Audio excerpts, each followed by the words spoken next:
In 1986, after years of political instability, conflict, and economic collapse, a new chapter began in Uganda's history. The national resistance movement, led by Yoweri Kaguta Museveni, took power with promises of restoring peace, unity, and development.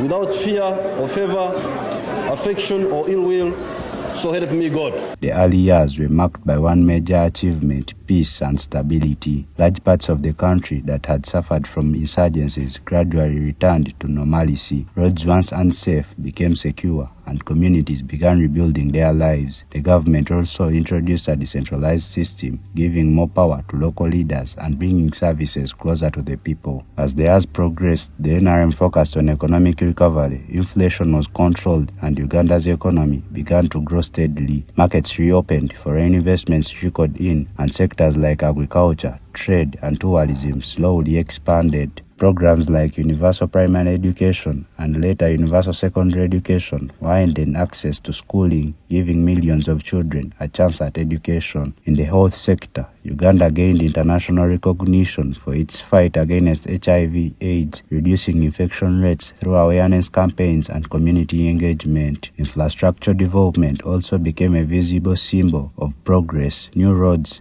dams, and urban expansion reshaping towns and cities, including the fast-growing capital, Kampala. Over time, the NRM also emphasized regional integration and diplomacy, positioning Uganda as an active player in East African affairs and peacekeeping missions across the continent. The journey has not been without challenges. Critics have pointed to issues such as unemployment, corruption, and concerns about governance and political space. The president had said that at 75 you are really tired.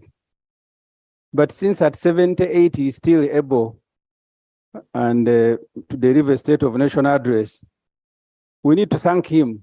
My colleague, the Honorable Isa Agawa, thanked him for not sleeping, for hard work.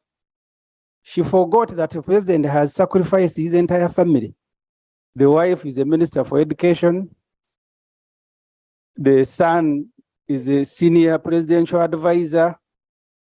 The son-in-law, Mr. Audrey Kroawogo, is senior presidential advisor on export. His brother, General Salim Saleh, is a senior presidential advisor. Some children, directors. Really, we can't thank this family enough.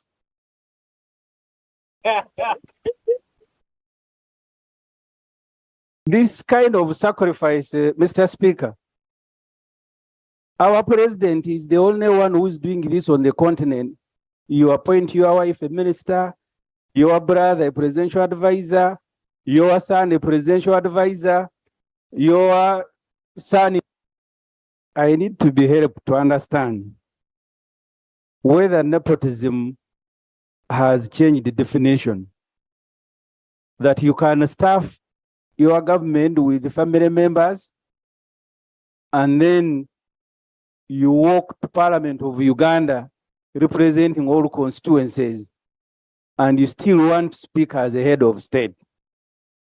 What is it that is so special with this family, that everybody in the family, either a presidential advisor, a minister, a commander in the military? Even so, the NRM has maintained its position as the dominant political force, winning successive elections. Now, as Uganda prepares for the swearing-in ceremony of President-elect Yoweri Kaguta Museveni on 12th May 2026, the moment carries both reflection and anticipation. It stands as a milestone nearly 4 decades since the NRM came into power. Supporters view it as a continuation of stability and development, while others see it as a time to reassess their direction of the country.